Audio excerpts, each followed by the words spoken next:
Welcome to Sci Learning by Smaliha Ansari. Let us today complete all the unsolved numericals of rotational dynamics. So, last time in the last lecture we had stopped on the 16th sum of your textbook, correct? So, today we will start from the 17th one.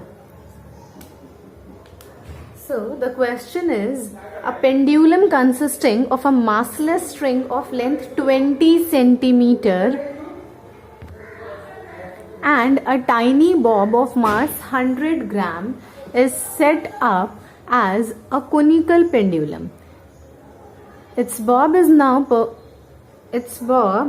now performs 75 rpm. Calculate the kinetic energy and increasing the gravitational potential energy of the bob. तो first we will write the data. तो data में हमें पहले length दिया है, तो we will say L is equal to 20 centimetre. 20 centimetre means how much metres? It will be 20 into 10 raise to minus 2 metre. ठीक है. देन हमें मास दिया है बॉब का which is 100 grams. 100 grams means 10 raise to minus 1 kilograms. Then comes frequency दिया हुआ है which is 75 rpm, that is rotations पर मिनट. ठीक है. अब इसमें हमें पर मिनट दिया हुआ है, हम इसे पर सेकेंड्स में करेंगे तब वो हमें हर्ट्ज में हो जाएगा, राइट? तो हर्ट्ज में करने के लिए what we will do, it is 75 upon 60, तो वो पर मिनट से पर सेकेंड में कन्वर्ट हो जाएगा. अब 75 upon 60 will give you 1.25 hertz. ठीक है. तो ये हमें फ्रीक्वेंसी मिल गई. अब उसने हमसे पूछा क्या है? पहले पूछा है काइनेटिक एनर्जी और फिर पूछा है increase in gravitational potential energy, मतलब change in potential energy. Next is change in potential energy. So that is ठीक है. So let us start solving it. अभी देखो, पहले तो हम इसका क्योंकि इसने हमें कोनिकल पेंडुलम बोला है, हम पहले उसका डायग्राम बनाते हैं. It is somewhat like this. Means अगर ये पेंडुलम स्टैंडिंग पोजीशन पे होगा तो कुछ ऐसा होगा.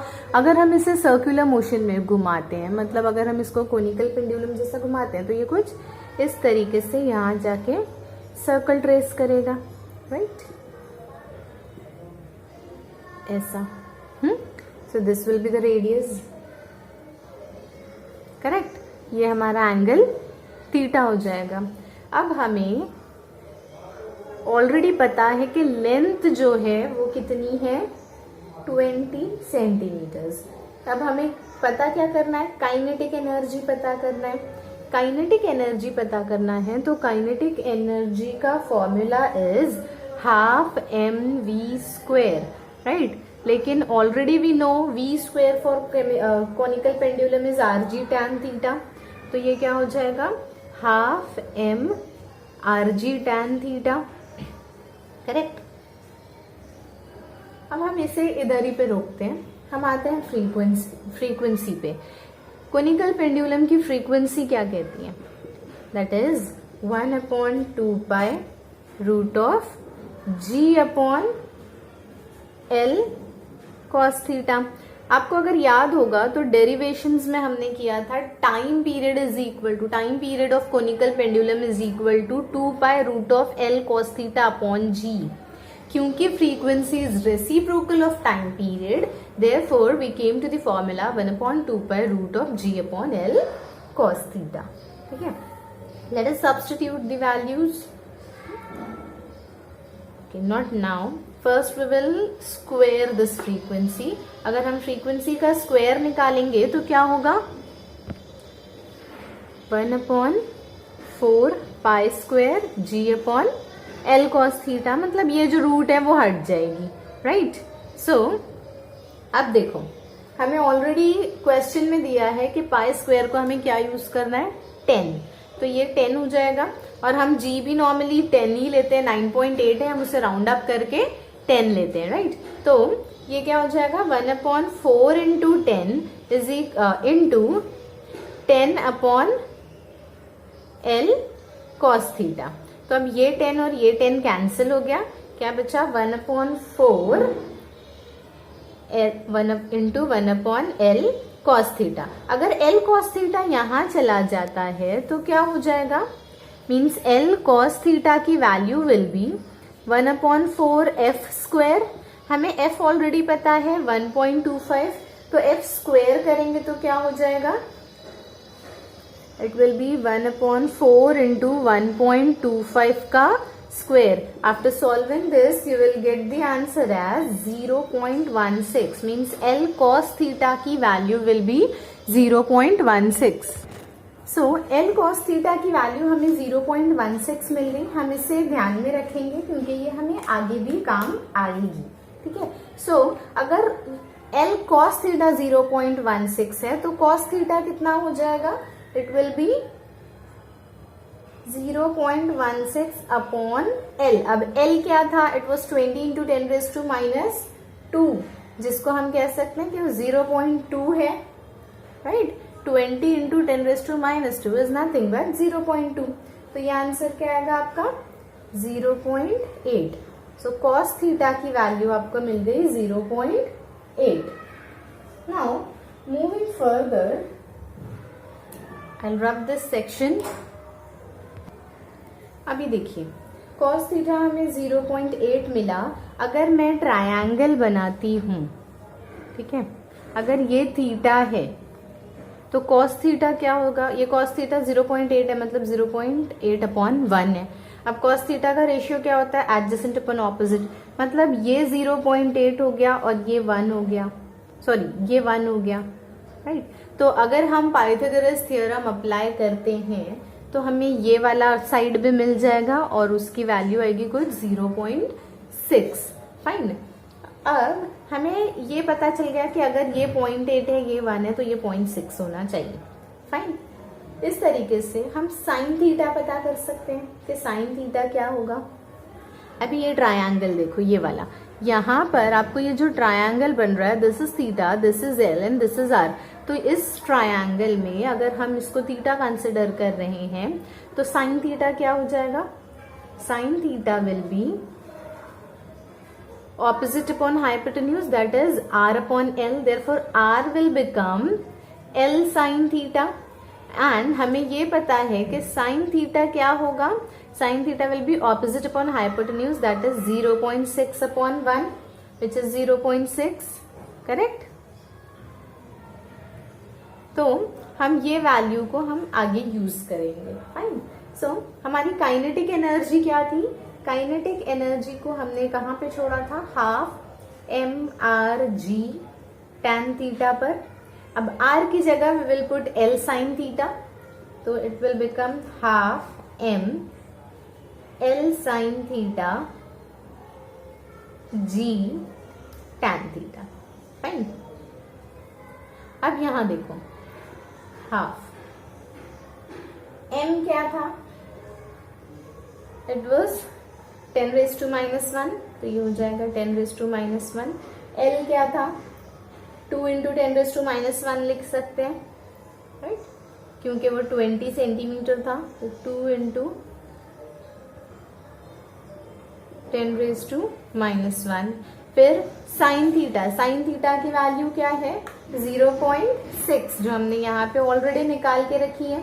तो this will become into 0.6 and हम g को लेते हैं 10 एंड tan थीटा क्या है हमारा, tan theta is opposite upon adjacent which is 0.6 upon 0.8। तो 0.6 अपॉन 0.8 है, इसलिए हम उसे 6 अपॉन 8 भी लिख सकते हैं, दोनों पॉइंट्स को कैंसिल कर दिया, right. So it became 6 upon 8। अब ये और ये 10 कैंसिल, ये 2 और ये 2 कैंसिल, ठीक है। बचा क्या आपके पास 0.6 इंटू 0.6, क्यों 0.6, बिकॉज ये 10⁻⁻1 बचा है ना, तो ये वाला 6 भी 0.6 हो जाएगा upon 8। So after calculating this, you will get the answer as 0.045 joules। तो काइनेटिक एनर्जी मिल गई। This answer is wrongly printed in your textbook as 0.45. वहां पे एक 0 लगाना भूल गए हैं या प्रिंटिंग मिस्टेक हो गई है समथिंग, लेकिन हमारा आंसर करेक्ट है, टेक्स्ट बुक में प्रिंटिंग मिस्टेक है। फाइन। अभी ये हमने क्या पता किया, काइनेटिक एनर्जी। अब हमें चेंज इन पोटेंशियल एनर्जी पता करना है। देखो हमारा जो पहले जो बॉब था वो यहाँ था और अब हमारा बॉब यहाँ पर है, राइट, इधर। सो अगर हम इसे रेफरेंस लाइन कंसिडर करते हैं तो चेंज, ये हाइट हो गई, right, this is my height of the Bob. अब हमें यहाँ की पोटेंशियल एनर्जी और यहाँ की पोटेंशियल एनर्जी का चेंज पता करना है। तो व्हाट आई विल डू, इधर वाली पोटेंशियल एनर्जी में से इधर वाली पोटेंशियल एनर्जी को माइनस कर देंगे, राइट। सो ये हमारा पोटेंशियल एनर्जी 1 था। अब यहाँ देखो ये P1 क्या था, इसमें से इसको माइनस करना है। लेकिन ये अगर मेरी रेफरेंस लाइन है तो पोटेंशियल एनर्जी का फॉर्मूला तो होता है mgh, लेकिन यहाँ तो कोई हाइट ही नहीं है ना, यहाँ पे हाइट 0 है, बिकॉज मेरी पेंडुलम ऑलरेडी मेरी रेफरेंस लाइन को टच कर रही है। तो अगर हाइट इज 0 तो total potential energy we can say 0 हो जाएगी। Then we have to move towards the next point. अब यहाँ की अगर हम पोटेंशियल एनर्जी देखते हैं तो mg into h is my height here, क्योंकि हमारी रेफरेंस लाइन से एक सर्टेन हाइट पर है हमारी पेंडुलम, तो हम कह सकते हैं कि we have the height here. So change in potential energy क्या हो जाएगा,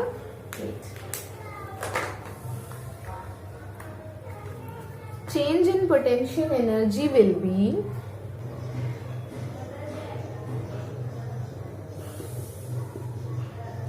एज आई सेड, ये वाली पोटेंशियल एनर्जी से ये वाली पोटेंशियल एनर्जी माइनस करेंगे। ये वाली पोटेंशियल एनर्जी थी mgh माइनस ये वाली पोटेंशियल एनर्जी थी 0, तो हमें क्या मिलेगी, डायरेक्टली mgh ही। अब m क्या था, what was the value for m।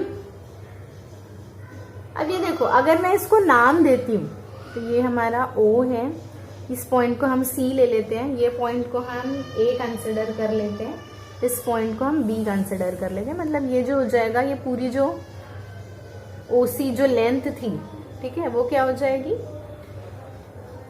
Length हमारी पेंडुलम की OC हो गई और ये जो हो गया OB, ठीक है। तो आई कैन से दिस पार्ट, ये ट्रायंगल का ये वाला जो पार्ट है that is OC minus OB, correct. Sorry, ये वाली हाइट जो मेरी है that height is OC minus OB। OC में से OB माइनस कर देंगे तो मुझे मेरी हाइट मिल जाएगी, राइट, पेंडुलम की हाइट। सो हाइट की जगह I can write OC minus OB। चलो now we will substitute the values.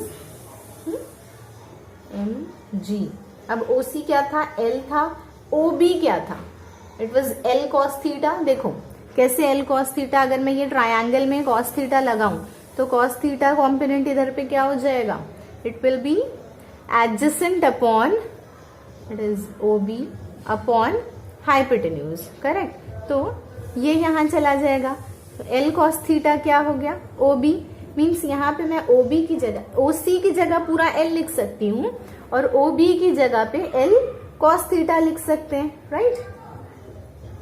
अब ये L कॉमन है, L बाहर आ जाएगा, अंदर क्या बचा, 1 माइनस cos थीटा। फाइन। अब वैल्यूज पुट करो, cos थीटा की वैल्यू हमें पहले ही मिल गई थी, क्या थी, 0.8। तो m क्या है, 10 raise to minus 1 into g क्या है, 10 है, into 2 into 10 raise to minus 1 और ये 1 माइनस 0.8। तो ये और ये कैंसिल हो गया, यहाँ पे क्या बचा, 0.2 और 1 माइनस 0.8 इज अगेन 0.2। तो ये आंसर क्या आ गया, 0.04 जूल्स। तो चेंज इन पोटेंशियल एनर्जी क्या आया, 0.04 जूल्स। ये आपका आंसर ऑलरेडी टेक्स्ट बुक में 0.04 जूल्स ही प्रिंटेड है, सिर्फ काइनेटिक एनर्जी में प्रिंटिंग मिस्टेक थी, right. So now this was the 17th problem. Now we will move towards the next, that is the 18th one. Let us simultaneously write the data which is provided to you. So a motorcyclist is undergoing vertical circles inside the sphere of death. अब sphere of death तो हमें पता ही है, right? उसके अंदर वो vertical circles बना रहा है. Okay, so this is a question of vertical circular motion. Fine. तो वर्टिकल सर्कल्स बना रहा है और उसकी स्पीड कैसे वेरी हो रही है, 6 मीटर पर सेकेंड और 10 मीटर पर सेकेंड के बीच में वेरी हो रही है. अब ये बात हमें पता है कि वर्टिकल सर्कुलर मोशन में हाईएस्ट पॉइंट पे स्पीड कम होती है और लोवेस्ट पॉइंट पे स्पीड मैक्सिमम होती है. इसका मतलब ये पॉइंट पर ये जो VH है, ये VH will be lowest, that is 6 metre per second, and ये जो VL है, ये VL will be maximum which is 10 metre per second. Fine, ये क्या है, 6 मीटर पर सेकेंड. अब वर्टिकल सर्कुलर मोशन जब हमने पढ़ा था तो हमने उसमें देखा था कि टेंशन एक्ट करता है, राइट? टेंशन क्यों एक्ट करता है? क्योंकि हमने स्ट्रिंग लगा रखी थी, बट यहाँ पे कोई स्ट्रिंग नहीं है. देयरफॉर ये जो मोटरसाइकिलिस्ट है उसके लिए जो फोर्स काम करेगा that will be normal reaction. Fine, इधर पे भी और इधर पे भी सेंटर की तरफ नॉर्मल रिएक्शन होगा. सो नाउ अगर मैं law of conservation of energy की बात करूं तो law of conservation of energy क्या कहती है? Law of conservation of energy says that total energy at highest point should be equal to total energy at lowest point. Correct?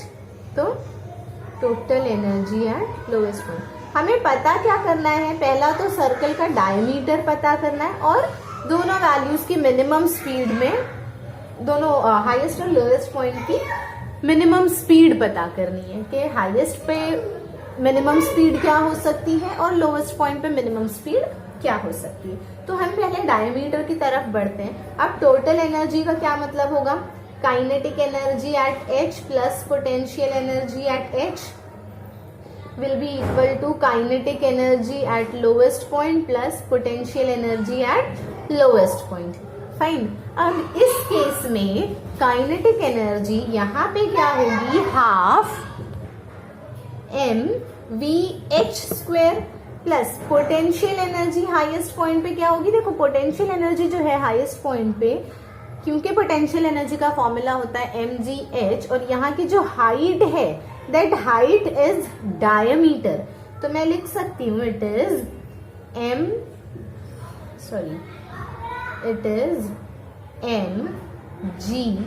And d, right? क्योंकि जो height है वो हमारा diameter है.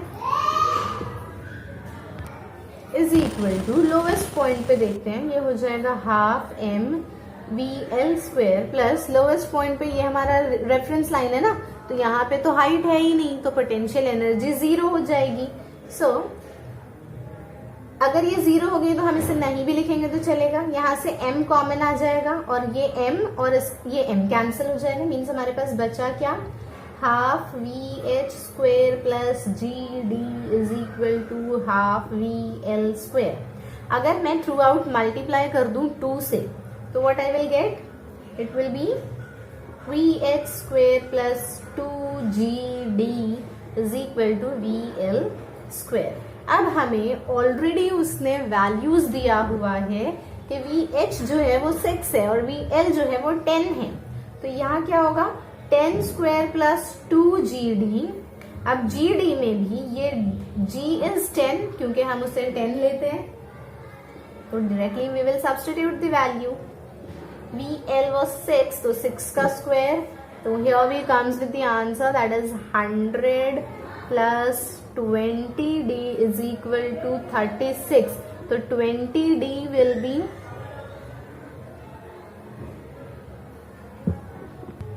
Sorry I made a mistake in substitution.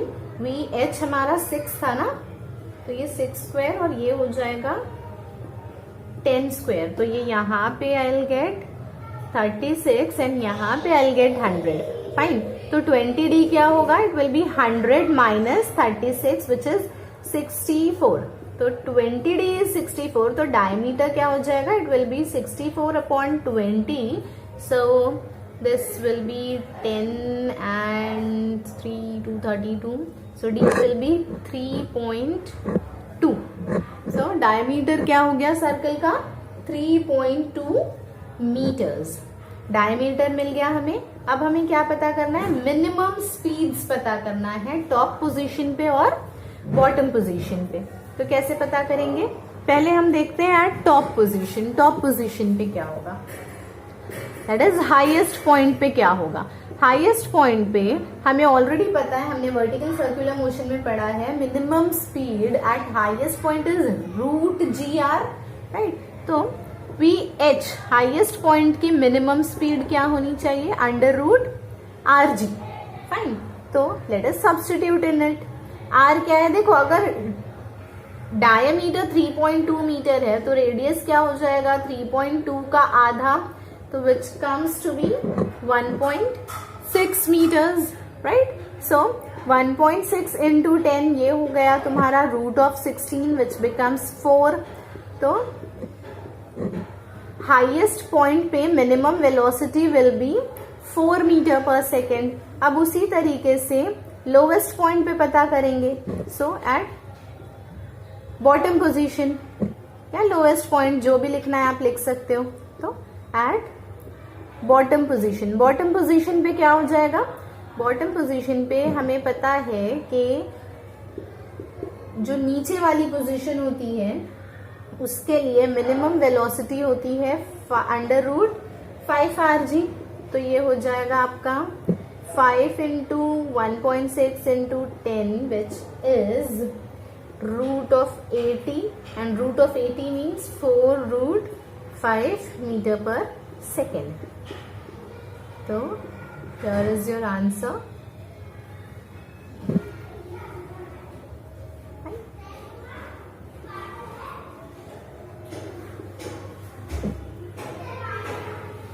√5 meter per second. So this was your 18th problem. Let us move towards the 19th one. 19th problem बहुत ही simple problem है, अच्छे से देखो. ये प्रॉब्लम में आपसे क्या कह रहा है, a metallic ring of mass 1 kg. ठीक है, रिंग का मास इज 1 kg,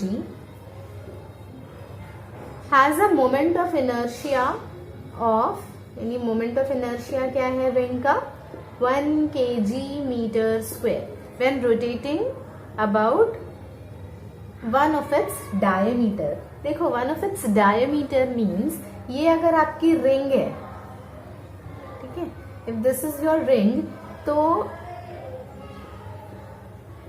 ये डायमीटर से पास होने वाली एक्सिस का मोमेंट ऑफ इनर्शिया हमें बताया. अब आगे क्या पूछ रहा है वो हमसे, this ring is molten and remoulded into a thin uniform disc. अब इसी रिंग की डिस्क बना दी सेम रेडियस की, दोनों का रेडियस सेम है. ठीक है, how much will be its moment of inertia and rotated about in its own axis. मतलब अब ये डिस्क बन गई, ठीक है, कुछ इस तरीके से. रेडियस सेम है दोनों का, जितना रिंग का था उतना ही डिस्क का. अब पूछ रहा है कि अगर ये दिस इज द एक्सिस तो आईडी क्या होगा.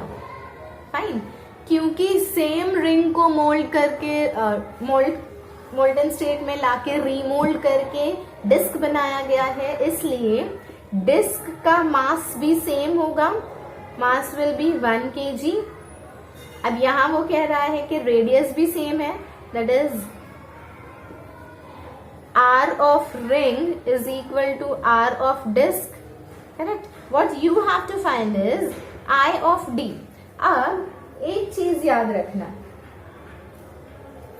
इसने हमें कौन से एक्सिस से बोला, when rotated about its own axis.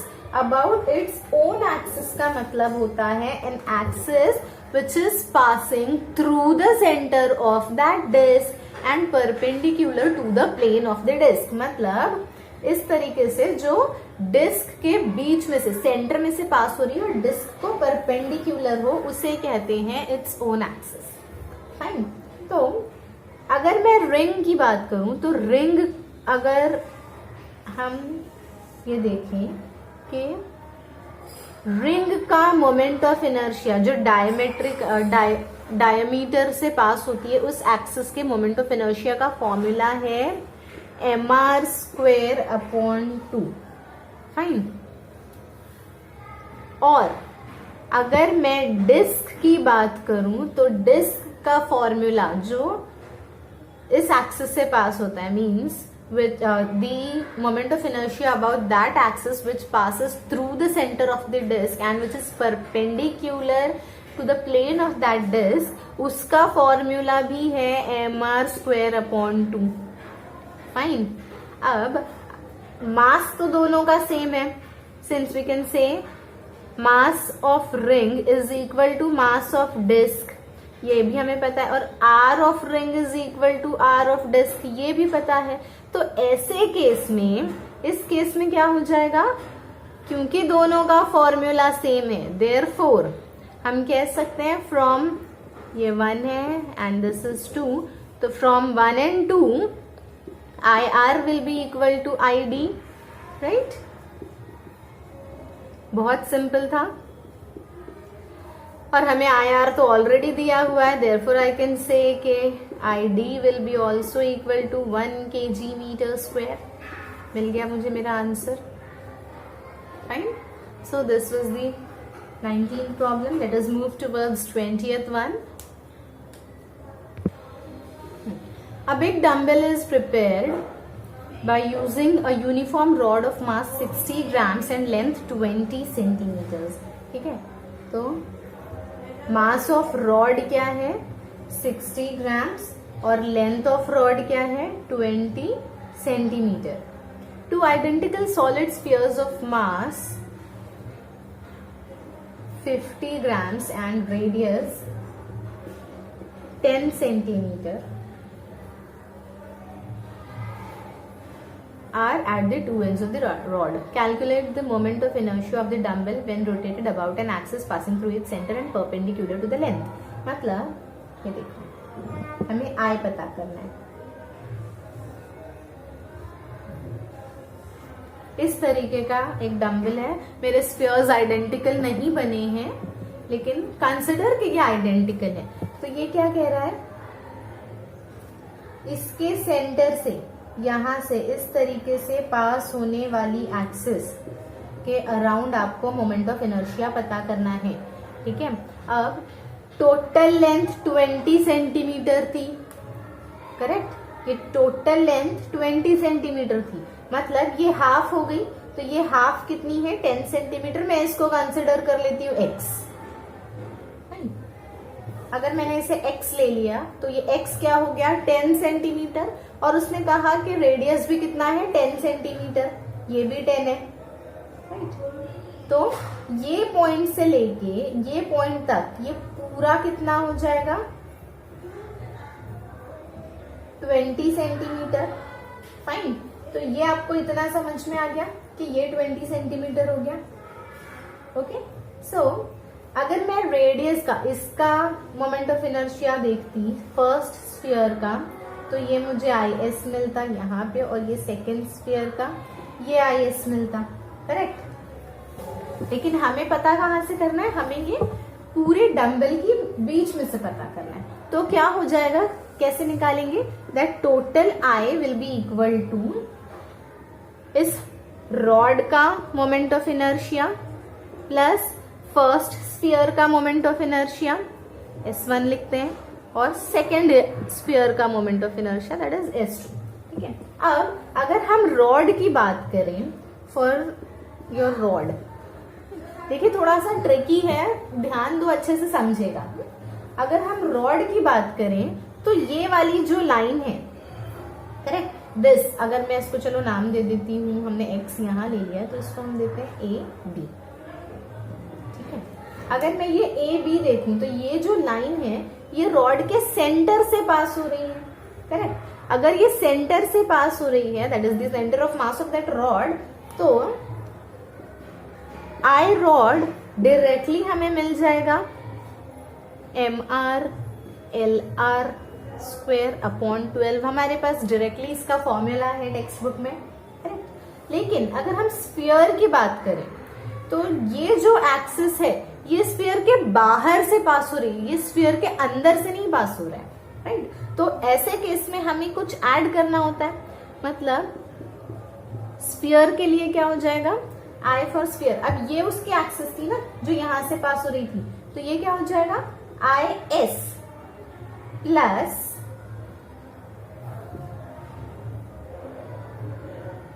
ये जितना डिस्टेंस है, ये इतना कितना था, x था, तो m x स्क्वायर, क्यों, क्योंकि मोमेंट ऑफ इनर्शिया हम कैसे निकालते हैं, mr स्क्वायर से ना, तो हमने ये डिस्टेंस को x लिया है, तो ये क्या हो जाएगा, m is x square, correct.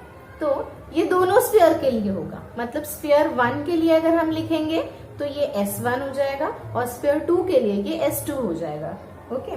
सो मैं अगर ये वैल्यू को यहां सब्स्टिट्यूट करूं तो क्या मिलेगा मुझे,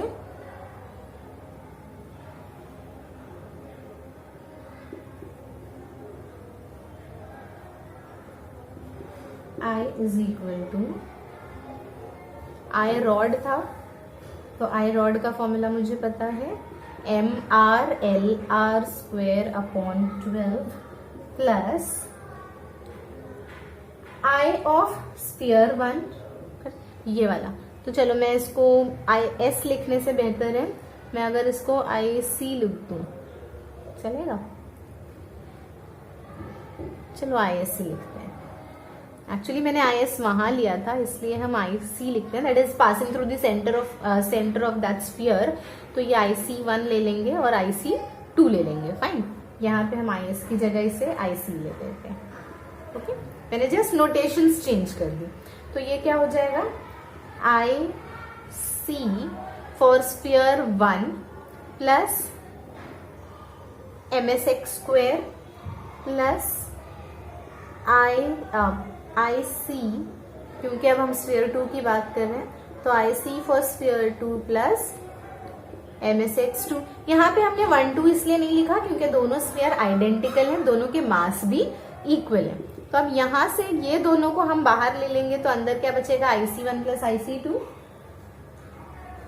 या हम ये भी कर सकते हैं कि ये पूरा प्लस ये पूरा 2 बार है, क्योंकि दोनों आइडेंटिकल स्फीयर है तो दोनों के IC भी सेम होंगे, यानी मोमेंट ऑफ इनर्शिया भी सेम होंगे। तो I can right here mr lr square upon 12 plus 2 times IC।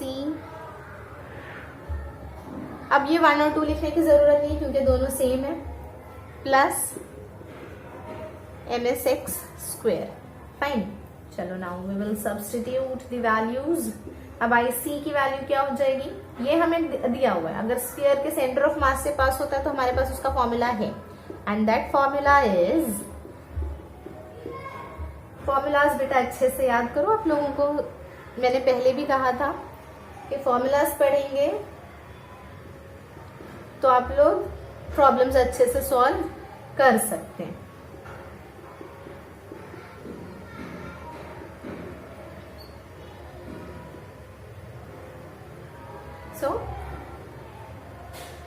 मैं ये वाला पार्ट रब कर देती हूँ, then will calculate the answer here.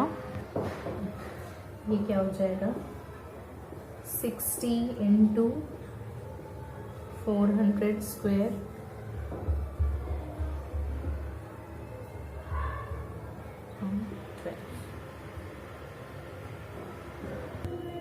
Sorry मैंने स्क्वायर लगा दिया, ठीक है।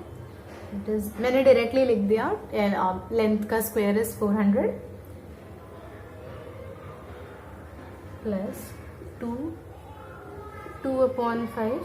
अब ms क्या है, मास ऑफ स्फीयर हमारे पास दिया हुआ है हमें already, right, that is 50 into radius भी हमें पता है 10 था तो 10 का स्क्वायर डायरेक्टली लिख लेंगे 100।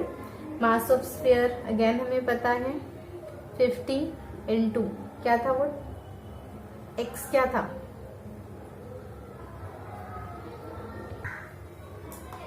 सो ये क्या कितना होगा 20 का स्क्वायर। अब ये 20 हमने कैसे लिया, देखो अगर आपको याद होगा तो ये हमारा डम्बल था, राइट। तो इस तरीके से दिस वाज द रेडियस 10 और ये पार्ट 10 था, राइट। तो ये पूरा डिस्टेंस हमारा कितना हो गया था 20, राइट। तो यहां से लेके यहां तक का डिस्टेंस जो हमारा था ये दिस वाज 20, तो ये 20 का स्क्वायर हो गया, करेक्ट। नाउ 20 का square is this becomes again 400। तो अब हम इसे कैलकुलेट करेंगे, तो कैलकुलेट करके हमें क्या मिलेगा, दिस इज 5, तो ये हो गया हमारा 2000 प्लस 2। अब ये 5 1s are 10s are, तो ये 20 हो गया। 2 into 10 is 20, 20 into 100 is 2000 plus ये 20,000, तो ये 22,000 हो गया। 22,000 into 2 44,000, 44,000 प्लस 2,000 इज 46,000। क्योंकि हमारा सब CGS यूनिट में, इसलिए हमारा आंसर भी CGS यूनिट में ही है, that is gram centimetre square. आ गया हमारा, फाइन। हमारा ये आंसर टेक्स्ट बुक में 24,000 दिया है, which is wrong, mistakenly printed, that is which is 24,000। हमारा correct answer is 46,000, fine. Let us start with the next problem, that is the 21st। तो इसमें डेटा हमें दिया है, flywheel used to prepare earthenware pots is set into rotation at 100 rotations per minute, ठीक है। मतलब frequency दी है आपको 100 rotations per minute, then it is in the form of a disc of mass 10 kg। मतलब वो जो फ्लाईवील है उसका मास क्या है 10 kg का है, डिस्क के फॉर्म में होती है फ्लाईवील, मीन्स कुछ इस तरीके से है वो,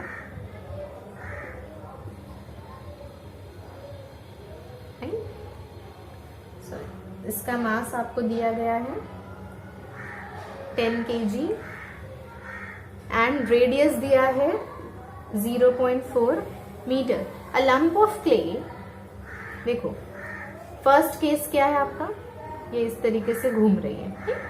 अ lump of clay of mass 1.6 kg falls on it and adheres to it at a certain distance from x। अब देखो ये मैं इसको फर्स्ट केस कंसिडर कर लेती हूँ, जब फ्लाईवील नॉर्मली खुद ही घूम रही थी, तो मैं इसकी फ्रीक्वेंसी भी ले लेती हूँ, मास भी ले लेते हैं, ठीक है। अब फर्स्ट केस ये था। सेकेंड केस क्या हो गया, मीन्स ये आपकी फ्लाईवील थी, ये नॉर्मली घूम रही थी अच्छे से, ओके। ये अच्छे से घूमते घूमते अचानक से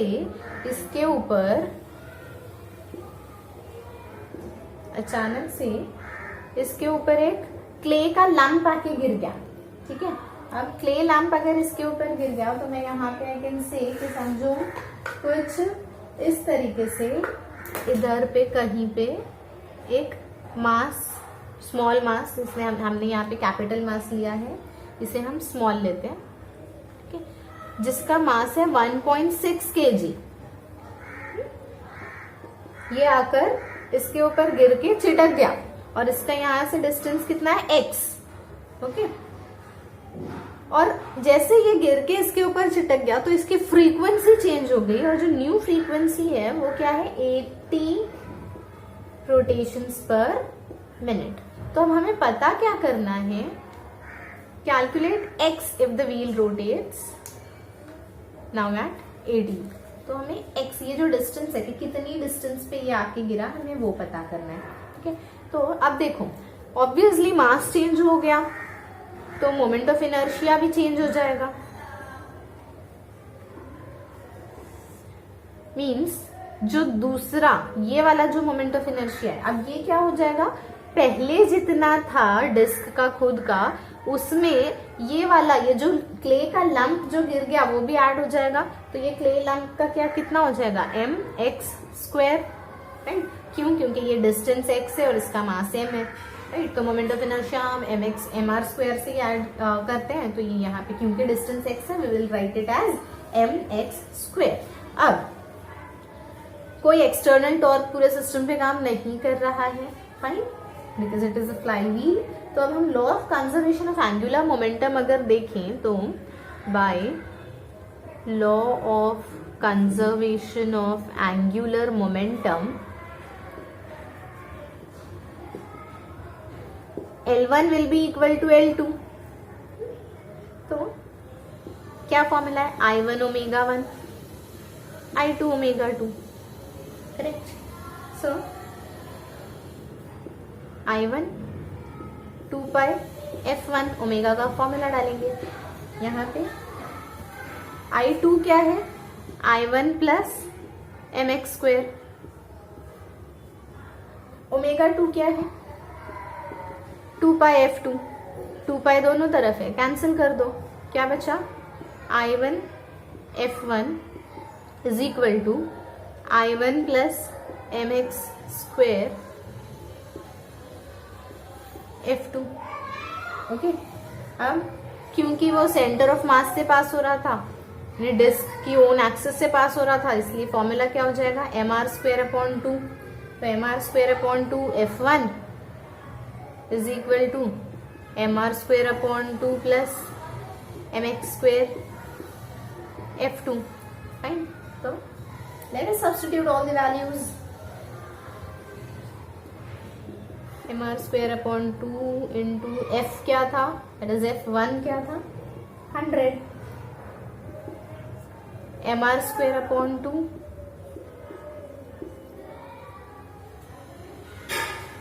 छोटा m भी पता है हमें, बड़ा m भी पता है ना? अभी लेकिन हम वो सब्स्टिट्यूट नहीं करेंगे, इसको हम वैसे ही रहने देंगे। F2 क्या था, 80, ये 2 1 जा 2 50 जा, ये 0 गया, ये भी 0 गया, तो हमारे पास यहाँ पे क्या बचा, 5 mr स्क्वेयर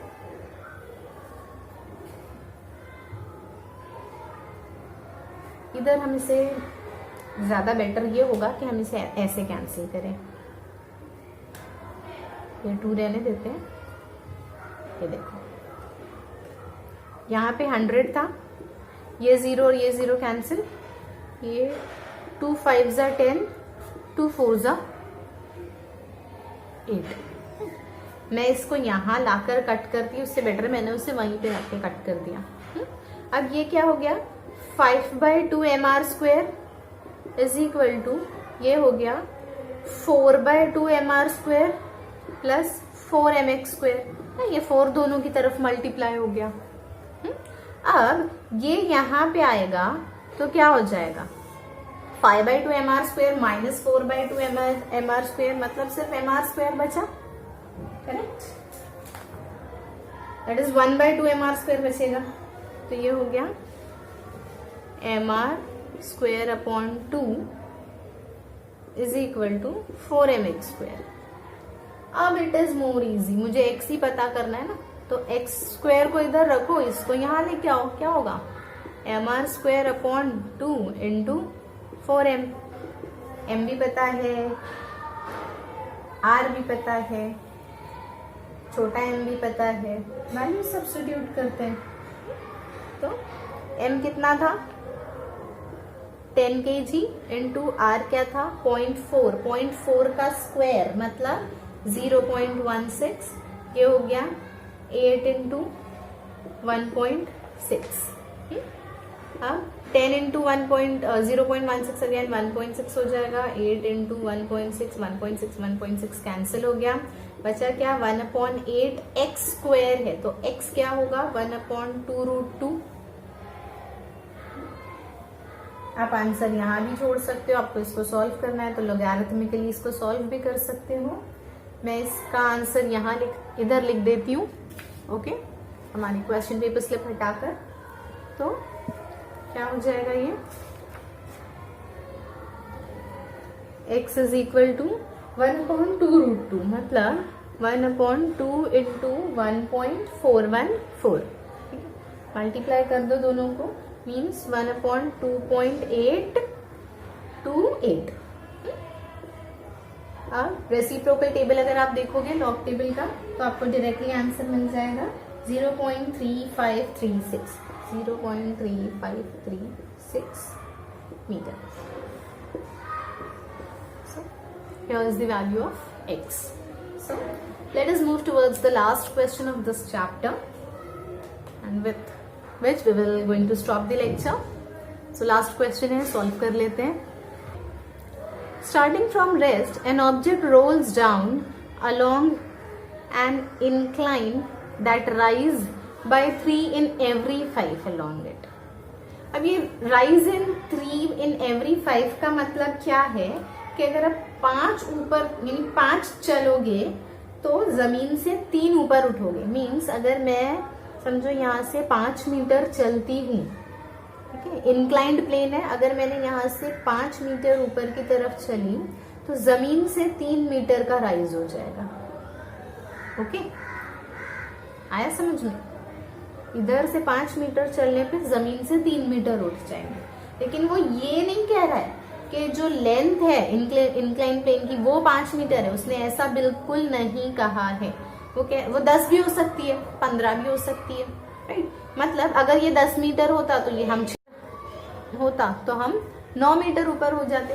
मतलब हर 5 मीटर के बाद 3 मीटर आप ऊपर उठ जाओगे।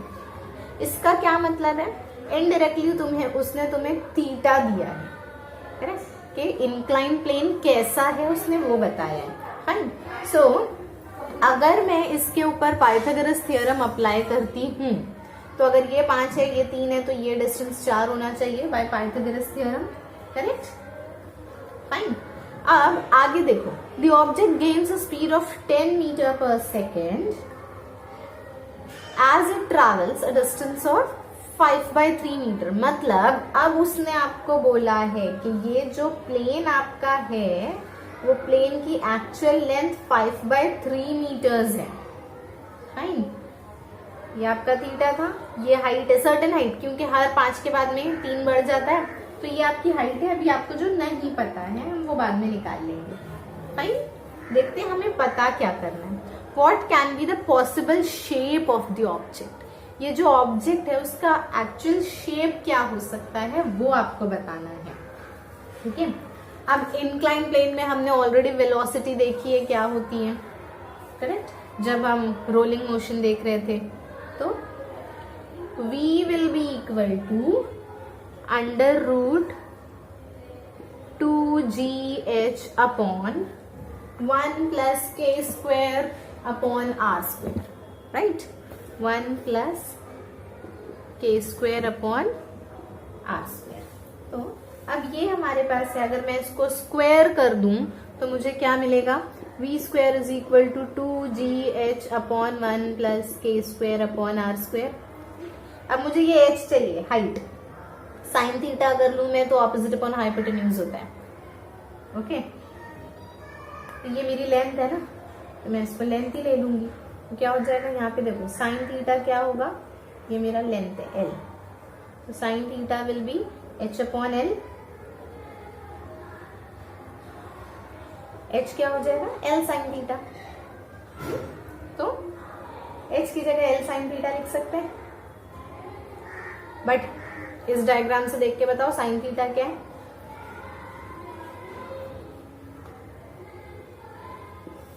साइन थीटा क्या हो जाएगा? ऑपोजिट अपॉन हाइपोटेन्यूज, मतलब 3/5। तो इसमें वैल्यू सब्स्टिट्यूट करते हैं। v square is equal to 2 into g की जगह 10 इंटू h क्या है? l sine theta upon 1 plus k square upon r square को वैसे ही रहने दो। 2 इंटू 10 इंटू l क्या है? 5/3। साइन थीटा क्या है? 3/5। 1 plus k square upon r square. 3 3 5 5 cancel, ऊपर बचा 20। तो v square is equal to 20/1 plus k square upon r square. अब देखो v हमें उसने दिया था √10 मीटर पर सेकेंड, तो v स्क्वायर क्या होगा? 10 हो जाएगा। तो 10 is equal to 20 upon 1 plus K square upon R square. तो ये जीरो कैंसिल हो जाएगा, ये पार्ट यहाँ लेके जाओ, क्या हो गया 1 plus K square upon R square is equal to 2। अब ये 1 इधर लाएंगे तो माइनस हो जाएगा, मतलब K square upon R square is equal to 1, R square इधर पे चला जाएगा, तो K square is equal to R square हो गया, राइट, करेक्ट है। अब अगर मैं दोनों तरफ m से मल्टीप्लाई कर दूं तो ये होगा m के square is equal to M R square, है ना। लेकिन m के स्क्वायर क्या होता है, m के स्क्वायर तो i होता है, तो I will be equal to M R square. अब I is M R square, ये फॉर्मूला किसके लिए बनता है, इधर फॉर रिंग और फॉर हॉलो स्फीयर, करेक्ट। तो I can say therefore the shape, that is the shape of the body is either a ring or a hollow cylinder, ठीक है। सो इजी था, बस थोड़ा सा समझना था, फॉर्मूलाज याद होने जरूरी है। So with this we are done with all the unsolved problems of rotational dynamics. In the next lecture we will begin with another chapter and another problems. Okay, till then, bye, take care.